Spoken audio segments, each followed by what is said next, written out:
प्रथम गुणस्थान से लेकर के 12वें गुणस्थान तक दर्शनावरणी की 9 की सत्ता पहले गुणस्थान से लेकर के 8वें के छठे भाग कितने कौन से भाग तक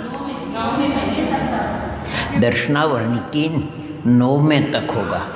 9वें के प्रथम भाग तक 9 की सत्ता, इसके बाद 6 की और अंत में 12वें गुणस्थान 14वें गुणस्थान में यानी कितने 12वें गुणस्थान में भी 6 और 4 द्विचरम समय और चरम समय द्विचरम चरम समय।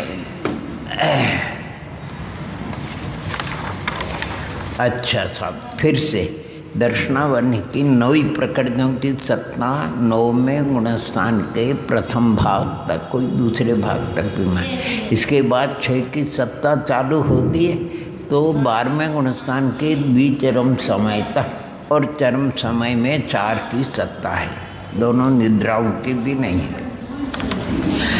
वेदनीय कर्म की सत्ता कितनी है सो देखें, आने प्रथम गुणस्थान से लेकर के 13वें गुणस्थान तक तो दोनों की सत्ता है। 14वें गुणस्थान के द्विचरम चरम समय लगाना पड़ेगा, वहाँ द्विचरम समय तक दोनों और चरम समय में 1। इस प्रकार वेदनीय कर्म की हो गई। आयु कर्म की आपको भुज्यमान और बध्यमान की अपेक्षा से 2 की सत्ता मानी जाती है। तो कहाँ तक आपकी 2 सत्ता है, यानी 11वें गुणस्थान तक एक भुज्यमान होता है और एक बध्यमान। बध्यमान की वजह तो 7 में से आगे नहीं बनती है, तीसरे में नहीं बनती है, और 11वें गुणस्थान में तो कोई देवायु का बंद करके गया है उपशम शनि वाला, तो कहाँ तक है 11वें तक की 2 सत्ता और 12वें 13वें एक केवल भुज्यमान आयु की सत्ता।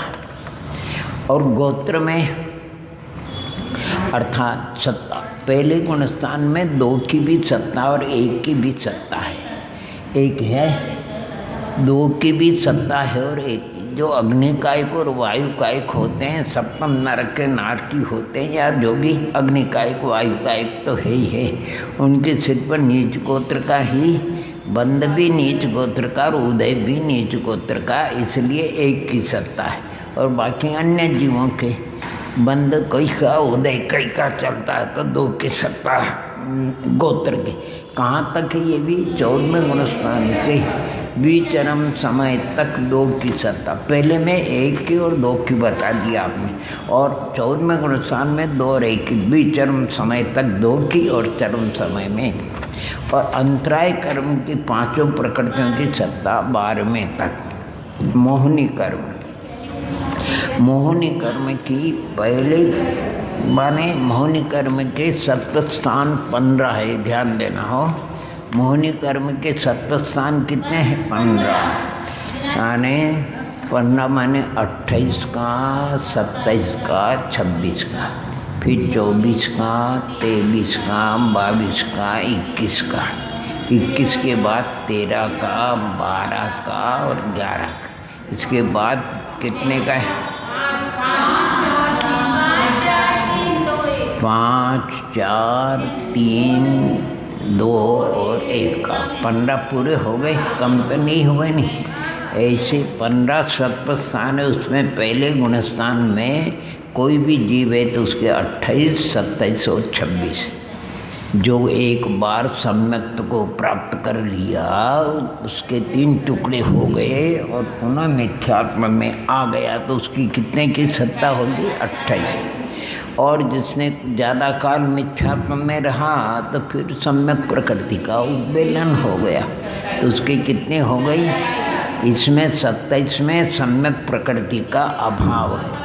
और जो 26 है 2 प्रकार, एक अनादि मिथ्या जिसने सम्यक्त को प्राप्त ही नहीं किया, जिसने टुकड़े ही नहीं किए तो उसके भी 26 का, क्योंकि सम्यक मिथ्या सम्यक प्रकृति का अस्तित्व ही नहीं बना, और जिसने उद्वेलना कर दी सम्यक मिथ्यात्व की उसके भी 26। ये 26 में 2 है, कौन है 2 है। एक वो है कि जो सम्यक को प्राप्त करके पुनः जिसने उद्वेलना कर ली, और एक वो कि जिन्होंने सम्यक को प्राप्त किया ही ऐसे 26 के 2 है। जो अच्छा है, जिसने उद्वेलना कर ली वो तो अच्छा है, उसका तो संसार थोड़ा ही रह गया है। दूसरे गुणस्थान में नियम से 28 की सत्ता होती है, उसमें कमोबेश कुछ भी नहीं होता है। और तीसरे गुणस्थान में 28 की भी होती है और 24 की। कोई अनंतान बंद का संयोजन करके तीसरे में भी आता, फिर तीसरे से चौथे में जाता, तो वहाँ 28 का भी स्थान है और 24। अब अपन चतुर्थादि गुणस्थान में चलेंगे तो 28 की भी है और अनंतान बंदी विसर्जन वाली के 24 के जो दर्शन मोह की क्षपा करते हैं, तो मिथ्यात्व का अभाव होने से 23 और सम्यक मिथ्यात्व का अभाव होने से 22 और सम्यक प्रकृति की भी क्षपा होने से 21। जैसे चौथे में है वैसे पाँचवें में भी 28, 24, 23, 32 5 स्थान हो, और छठे में भी इसी प्रकार, और सातवें भी 28, 24, 23।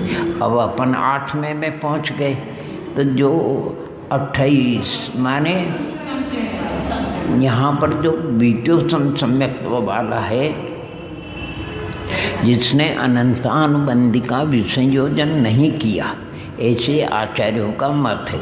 उनकी अपेक्षा कितनी? 28। जो आचार्य अनंतानुबंधी की विसंयोजना से चढ़ाते हैं उपशम शनि, उनके 24, और जो क्षायिक सम्यक दृष्टि उपशम शनि चढ़ते हैं उनके 21 की। ये 8वें में लगाना, और 9वें में देखो बहुत स्थान है, ठीक है न, क्योंकि दर्शन चारित्र मोह की क्षपना होती है, तो वहाँ कितने स्थान है? 28 का भी है, 24 का भी और 21। ये 3 तो पहले आ गए। अब जो आगे बढ़ते हैं क्षपक शनि वाले, तो अप्रत्याख्यानावरण और प्रत्याख्यानावरण 8 की क्षपना होने से कितने बचेंगे? 13। नपुंसक वेद जाने से 12, स्त्री वेद जाने से 11, और हास्यादि 6 के जाने से 5, पुरुष वेद के जाने से फिर संज्वलन, क्रोध, फिर मान, फिर माया और अंत में लोभ। इस प्रकार यहाँ 1, 2, 3, 4, 5, 6, 7, 8, 9, 10 और 11, यानी मोहिनी के कितने स्थान हैं यहाँ पर? 11। सिर्फ कौन से स्थान नहीं है यहाँ पर? कुल 15 है, तो 4 स्थान नहीं है यहाँ। मोहिनी के 4 स्थान नहीं है इसमें। 4 स्थान कौन से नहीं है बताओ? 27, 23 और 22। 26, 27, 23 और 22। 26 का भी नहीं है और 27 भी नहीं है, 27 का नहीं है, 22 का नहीं है, और 22 का भी नहीं है, 23 का नहीं है, और 23,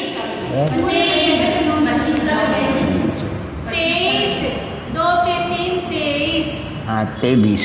फिर से बोलो, आप देखा इधर ओम नमः। 26 का नहीं है, 27 का नहीं है, और 23 का नहीं है, और 22 का नहीं है। 4 स्थान नहीं आए। 22, 23। अर्थात ये कौन सा गुणस्थान है? 9वां गुणस्थान। उसका अर्थ ये है, 9वें गुणस्थान में अर्थात या तो उपशम शनि वाला और क्षपक शनि वाला, तो उपशम शनि वाला है, उसके लिए यानी 28, 24, 21 का बताया। तो इसमें 22 का दर्शन मोह की क्षपना का प्रश्न नहीं है, वो है नहीं, और 23 का भी नहीं है, 22 का भी नहीं और 23 का भी नहीं। पंडित जी साहब, वो प्रोग्राम चालू हो गया। कौन सा? हो जाने तो आप मैं चल रहे? नहीं आए, अभी हम आएंगे 4 बजे। नहीं तो वो जब तो 5 बजे हो जाने दो उनको। वो प्रोग्राम वहाँ हो गए तो यहाँ कर दो, हम गिरवाणी तो वहीं मेरे को है। नहीं मालूम नहीं पड़ता, अपने को प्रोग्राम में भी मालूम नहीं पड़ता है। हाँ, वो तो बस 1 मिनट दिखाएंगे। हाँ, वो हमको नहीं मालूम पड़ता। देख लो आप लोग और जिनको, जिनको पुराना सब लोग आ जाए। हाँ क्या प्रोग्राम है वो कुछ अपने को मालूम नहीं। देख लो आप जा कर के, जिनको जाना हो वो जाइए। और वो वहीं लगता क्या? अरे वो पुस्तकें वही है ना, तो लाइब्रेरी दिखाना है। लाइब्रेरी दिखा दो, बढ़िया। ओम नमः, अच्छी बात है। ओम नमः, जो भी अच्छा लाइब्रेरी है। ओम नमः।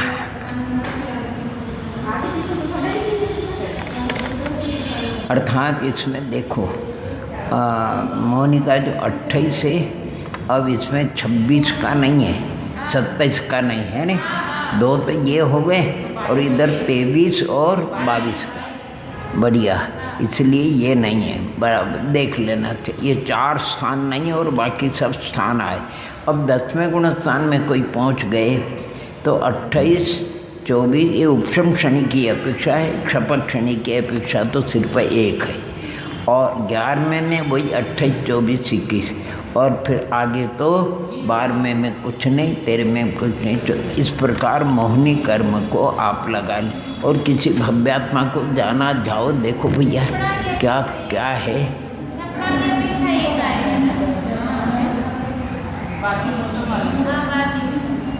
हम तो अभी आपको नाम कर्म की अभी चर्चा और करने, उसके पहले कल शुद्ध पंचमी ज्ञान पंचमी पर्व है।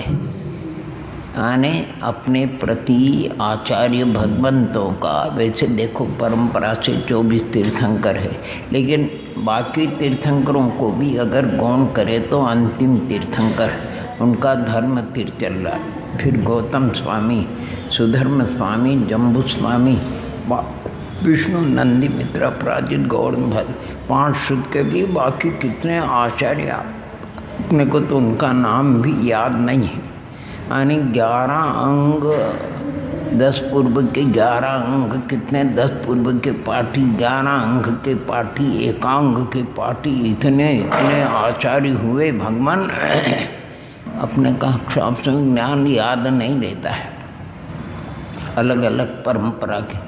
और फिर अंग और पूर्वों के आंशिक ज्ञाता है इधर से पुष्पदन, भूतबली, गुणधर, माघ, नंदी, यति, वृषभ, कार्तिकेय, जैनचंद्र, कुंद आदि, उमा स्वामी, समंत, भद्र, पूज्यपाद, अकलंक, विद्यानंद, पात्र, माणिक, नंदी, वो बहुत बड़े इतने आचार्य भगवान थे, इतने आचार्य भगवान थे। उनका नामोच्चारण करना भी अपने लिए, और वहाँ से लेकर के वर्तमान में भी आचार्य शांत सागर जी वगैरह सब लेकर के, और उनके द्वारा रचित ग्रंथराज, उनकी टीकाएँ करने वाले बड़े बड़े आचार्य, अनुवाद करने वाले बड़े विद्वान उत्कृष्ट, उन सबको इस महापर्व पर कम से कम सभी भव्यात्माओं को यथा योग्य स्मरण करना चाहिए। उनका जिनवाणी का भी, जो आज अगर वो नहीं होते तो अंधकार के समान, अंधकार में कुछ भी नहीं दिखता। अगर ये आचार्य भगवंतों ने अपनी साधना से इन ग्रंथराज की रचना नहीं करती तो आप हम तो बिल्कुल ओम नमः जैसे अन्य मतावलंबी वैसे ही अपने जैन होकर के भी अपने को कुछ भी पता नहीं रहता। आज जो कुछ अपने को वस्तु स्वरूप यथार्थ अपने ज्ञान में आ रहा है, श्रद्धा में आ रहा है, और यथा योग्य जो भी आचरण कर रहे हैं, ये सब इन्हीं आचार्य भगवंतों की महान कृपा है। शास्त्रों में ये लिखा है, कोई माता पिता अर्थ का ढेर, हाथ, हवा, बंगला वगैरह सब कुछ, सोना चांदी, वो माता पिता उन संतान के लिए उपकारी नहीं बता है। लेकिन जो माता पिता संतान को संस्कारित कर देते हैं, अर्थात जो धार्मिक संस्कार से उनको, वो माता पिता उन संतान के लिए उपकारी माने जाते हैं। पैसा तो बुद्धि बिगाड़ करके व्यसनों में लगा करके दुर्गति का पात्र भी बना देता है, लेकिन ये संस्कार उसको सदगति का पात्र बनाते हैं। इसलिए माता पिता कुछ भी नहीं दे, अरे भूमि पे खड़ा कर दे, लेकिन संस्कार दे करके जाने वाले माता पिता अपने संतान के लिए उपकारी माने जाते हैं। तो ये आचार्य भगवंतों ने गजब का काम किया है। और फिर भी इतने संघर्षों के बाद अनेक ऐसे माने जीव हुए कि जिन्होंने ऐसे जिनवानी शास्त्रों को जला जला करके, पानी गर्म करके और उपयोग किया, यानी संस्कृति को नष्ट करने के लिए वीतराग प्रतिमा को अभिनय खंडित किया गया, मंदिरों को नष्ट किया गया। गुरुओं का तो पता ही नहीं, 810,000 वर्ष तक गुरुओं के दर्शन भी दुर्लभ हो गए। यानी इस प्रकार का एक 2000 वर्ष का इतिहास भी आप देखोगे तो रोंगटे खड़े हो जाते हैं। आज तो बिल्कुल फिर भी यानी कुछ अपन जिस युग में उत्पन्न हुए माघ स्वामी को 250 वर्ष के 2500 वर्ष या जो भी जितना भी हो, लेकिन अपना कुछ पुण्य योग कहना चाहिए कि अपन ऐसे युग में उत्पन्न हुए जहाँ अपने को सच्चे देव गुरु शास्त्र का समागम मिल गया। वीतराग प्रतिमा जिन दर्शन वगैरह जिनवाणी और गुरुओं के भी बहुत दर्शन हो रहे, अच्छा पुण्य लेकर के आए। बाकी बहुत से ऐसे पंडित टोडरमल जी वगैरह महान विद्वान थे। पंडित कितने 700-800 विद्वानों की लिस्ट कहते हैं। उन भव्यात्माओं को जिनवाणी का तो दर्शन हो गया। जिनवाणी का उन्होंने यथाशक्ति अनुवाद भी किया, देश भाषा में उन्होंने वचनिकाएँ लिखी, लेकिन निर्ग्रंथ गुरुओं के दर्शन नहीं हुए। किसी ने कहा कि निर्ग्रंथ गुरुओं के दर्शन नहीं हो रहे तो कोई बात नहीं, जो है उनके दर्शन कर लो। वो क्या कहते हैं, अगर इस समय में हमको हंस दिखाई नहीं देता है तो हमको माने बगुले को तो हंस मान सकते नहीं। निर्ग्रंथ संतों के दर्शन नहीं हो रहे हैं ये बात सत्य, लेकिन वस्त्रधारी को तो हम मुनि मान नहीं सकते, गुरु मान नहीं सकते। बहुत कुछ उनके ऊपर भी बड़े उपसर्ग आए। माने कितना विचित्र काल था। तो अपने लिए तो यानी कहने का तात्पर्य कि इतनी कमाई इतनी और तो और जाने दो। अब जो भी है आज तो इतना साहित्य प्रिंट हो करके उपलब्ध हो गया, और पुराने तो केवल पांडुलिपियाँ ही उपलब्ध होती थी। पांडुलिपि हस्तलिखित, वो भी इक्के दुक्के ग्रंथालयों में, क्योंकि उस समय छपने का युग नहीं था, प्रिंट का नहीं था, टाइप नहीं था, फोटोकॉपी नहीं था, कुछ भी नहीं। बहुत आज से 100 वर्ष पहले देखो तो ये हालत थी। और अपने ज़माने में भी देखो ये नए नए सब आ गए कि नहीं आ गए। तो अपने लिए तो जिनवाणी कितने जिन मंदिर, कितने पंचकल्याणक तीर्थ यात्रा। एक बार ही अगर किसी भव्यात्मा की विशेष पुण्योदय से अगर क्या कहते हैं सम्मेद शिखर की यात्रा हो जाती तो बड़ा ओहो भाग्य मानते थे। लोग भी बड़ा उत्सव मनाते थे। यात्रा के उपलक्ष्य में सबको प्रीति भोज देते थे। लोग बड़े आदर से यात्रा के लिए, प्रस्थान के लिए बड़े बहुमान से उनको विदाई देते थे। आते थे तो स्वागत करते थे। बैलगाड़ियों से यात्रा होती थी। 6-6 महीने से अधिक समय लगता था। एक बार में अगर निर्विघ्न रूप से यात्रा होकर के आ गए तो बड़ा मौसम मनाते थे। ये साधन बदल गए। अब तो अपन 1 दिन 2 दिन 3 दिन में यात्रा करके पावन तीर्थराज के घर आ सकते हो। यानी कितने कितने साधन अपने देखते देखते बदल गए। कितने बदल गए। फोटोकॉपी का चलन हुआ भाई, फट से हो गए।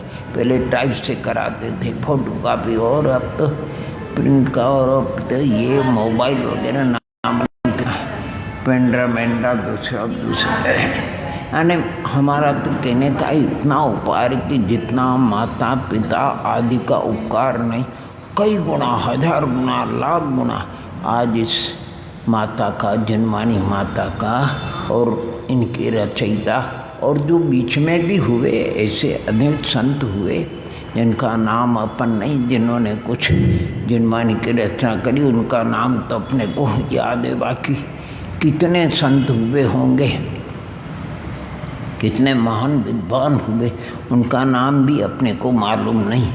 खैर शुद्ध पंचमी महापर्व के उपलक्ष्य में, ज्ञान पंचमी महापर्व उपलक्ष्य में कहते हैं कि उस समय आने क्या बोलते हैं, अंकलेश्वर में, भड़ोज अंकलेश्वर है वहाँ, और गिरनार की गुफा में धरसेन स्वामी थे।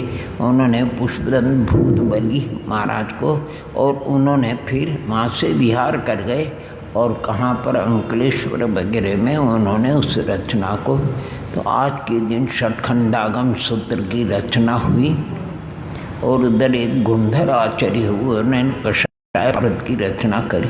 षटखंडागम कालांतर में 600-700 वर्ष बाद आने वीरसेन स्वामी हुए, उन्होंने फिर धवला टीका उनकी अपूर्ण विजिनसेन स्वामी ने और जय धवला टीका उन्होंने करी, जो प्रसिद्ध है धवल, महाधवल और जय धवल। बीच में और कई शास्त्र हो गए और उन्हीं ग्रंथों का आधार लेकर के फिर अन्य आचार्य भगवंतों ने अन्य ग्रंथों की रचना करी। बड़े बड़े आचार्यों ने, कुंदाचार्य ने, समय सारादि के 84 पाउड़ वगैरह और समंत भद्र महाराज वगैरह जो भी हैं, उमा स्वामी महाराज ने, पूज्यपाद स्वामी ने, अखिलंक देव ने, विद्यानंद स्वामी ने, बड़े बड़े आचार्य हुए। उन्होंने यथायोग्य चारों ने, इसलिए उन सब की आज अपने दर्शन तो है नहीं।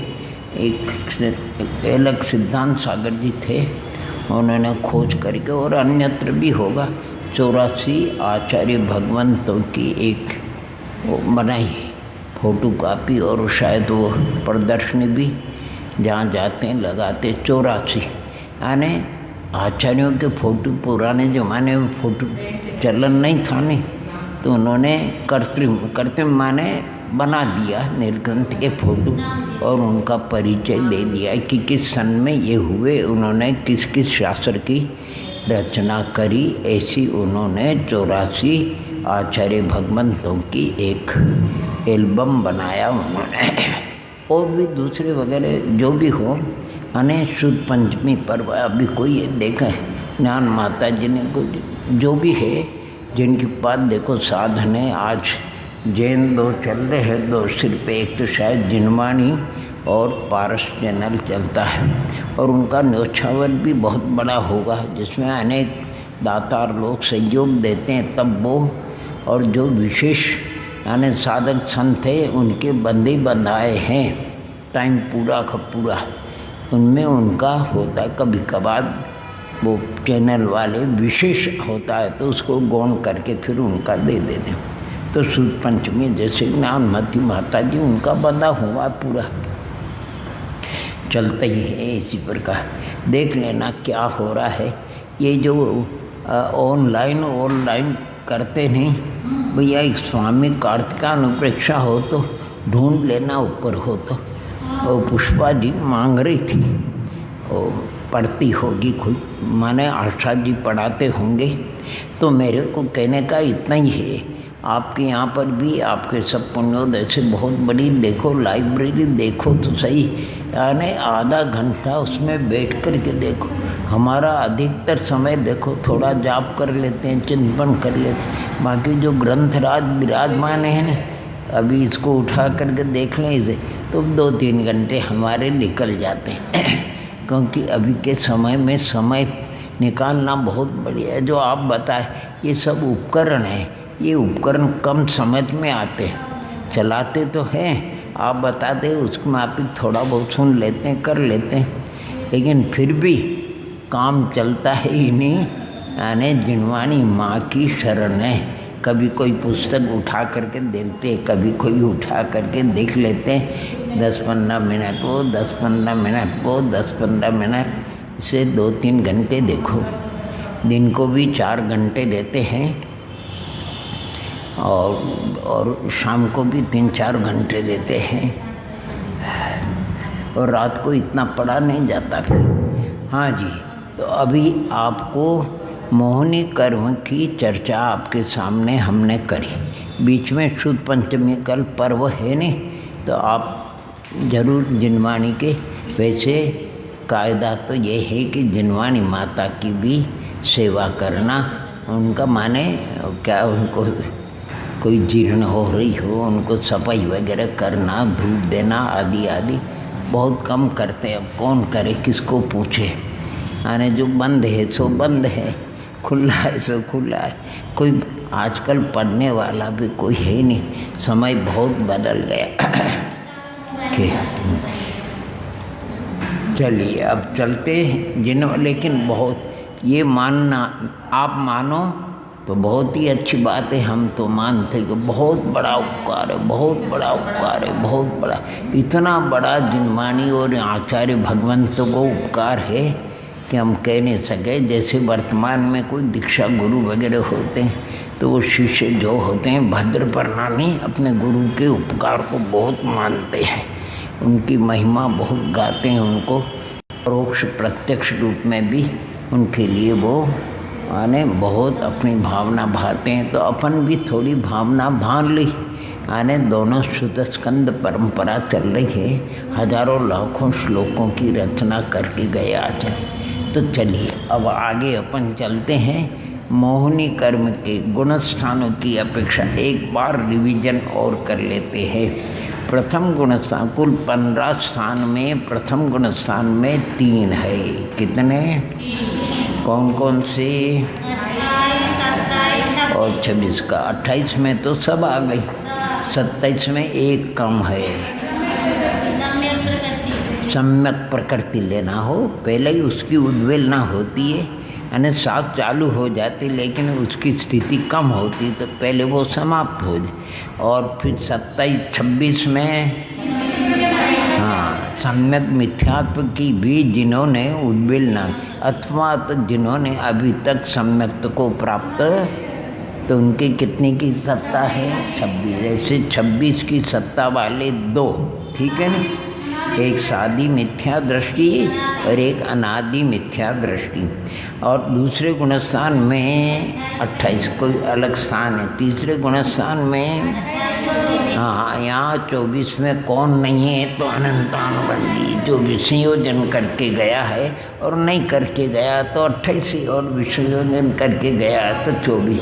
अब 4 गुणस्थानों में अर्थात चौथी, 5वें, 6ठे और 7वें गुणस्थान में 5-5 स्थान है। कितने? 28 का भी है, 24 का भी है, 23 का है।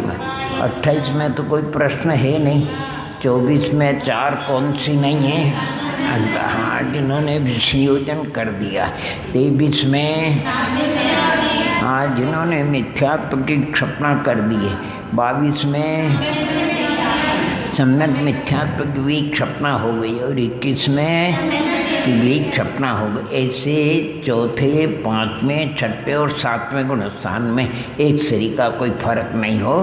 और 8वें गुणस्थान में पहुंच जाएंगे तो वहाँ 28 का भी है, 24 का है। 28 जो है उपशम शनि वाला है, 24 वाला अनंतानुबंधी का विसंयोजन वाला है, और 21 वाला क्षायिक सम्यक दृष्टि।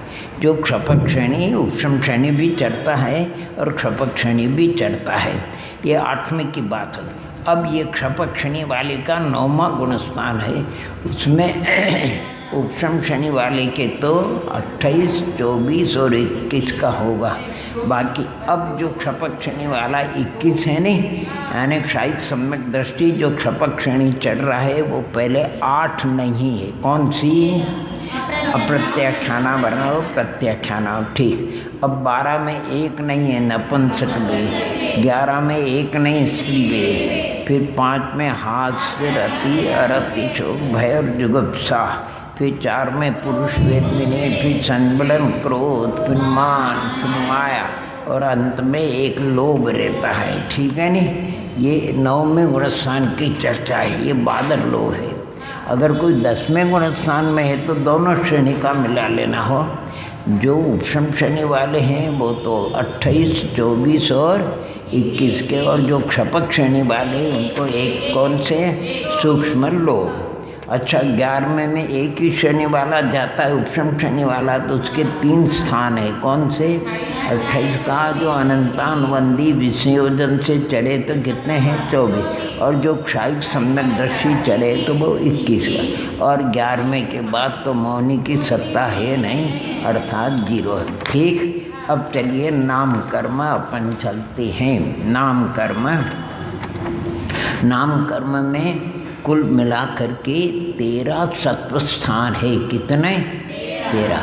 यानी उसको 13 को आपको 93 का, 92 का, 91 का, 90 का, 88 का, 84 का, 82 का, 80 का, 79 का, 78 का, 77 का और अंत में 9 और 10 और 9 का, ये कुल मिलाकर के 13 स्थान है। कितने? हाँ, अब देखो इनों में खाली अपन पढ़ेंगे उसमें। जैसे प्रथम गुण स्थान में 92 का सत्व है, अर्थात इसमें तीर्थंकर नहीं है। 91 का सत्व, इसमें आहारक तो नहीं है लेकिन तीर्थंकर है। देखो इन्होंने क्या किया, पहले 91 ले लिया क्या? हाँ, 92 का है ही नहीं इसमें, है नहीं। पहले गुणस्थान में है, छूट गया होगा।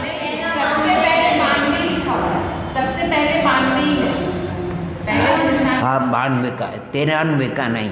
लेकिन एक जगह ऐसा आया भी है कि युगपत सत्ता वाला वो पहले को स्पर्श नहीं करता है। यानी जिसके तीर्थंकर भी और आरक की दोनों की सत्ता होती है, वो पहले गुणस्थान को स्पर्श नहीं करता, इसलिए 93 का सत्व नहीं है। 92 का है, 91 का है, 90 का है, 88 में नरगति का त्यान पूर्वी वाला नहीं है। इसमें बेकरी शरीर, बेकरी का अंग पांग और देवगति देवगत्यान 84 का है। और फिर कितने का है? 82। हाँ, मनुष्य गति गत्यान पूर्वी भी नहीं होगी, वो फिर अपन करेंगे। और देखो दूसरे में तो मात्र एक 90 का ही, अर्थात तीर्थंकर आर्विक वाला दूसरे गुणस्थान को स्पर्श नहीं करता है। तीसरे गुणस्थान में तीर्थक प्रति वाला स्पर्श नहीं करता है और आहारक दिक वाला भी, यानी तीर्थंकर 92 और तीर्थंकर भी नहीं, आहारक दिक भी नहीं, तो कितना है? 90। अब चौथे से लगा करके ये 8वें तक ले रहे पूरा हो। 93 भी है, तीर्थंकर के बिना 92 भी है और आहारक के बिना 91 और तीर्थंकर आहारक बिक के बिना 90। इसी प्रकार 5वें में वही 93, 92, 91, 90, 93, 93। अरे यहाँ क्या 92 अशुद्ध छपा है, नहीं देख लेना। 93, 92, 91, 90, 93, 92, 91, 90 है। हाँ, उसमें 91 ऐसा कोई देखना छपने में ऐसा कमजोर लग रहा। चलिए, इसके बाद अपन चलेंगे 9वां गुणस्थान, ठीक है नहीं। 9वें गुणस्थान में नाम कर्म के 93 का स्थान भी है, ओहो, और 92 का भी है, 91 का भी है, 90 का भी है और फिर कितने का है? 80। अर्थात ये क्षपक्षणी वाला गया तो जिसने 13 प्रकृतियों की 80, फिर एक कम तीर्थंकर रही तो 79, दोनों नहीं तो 78, तीनों नहीं तो 77। इस प्रकार। और 10वें में भी इसी प्रकार है, 93, 92, 91, 90, 80, 79 वगैरह। और इसके बाद आपका क्या है? 11वें गुणस्थान में है नहीं। 11वें गुणस्थान में 93, 92, 91, 90 और 12वें गुणस्थान में 12वें में तो क्षपक्षणी वाला जाएगा, इसलिए 80, 79, 78 और 70। यानी कितने हैं? अरे अशुद्ध छपा है अकेले। 78 क्या लिखा है? 80 है, 79 है और 77 बराबर। चलिए, इसके बाद 13वें में पहुंच गए तो 80 भी है, 79, 78 और 14वें गुणस्थान में थोड़े बन गए। 80 का है, फिर इसके बाद कितने का है?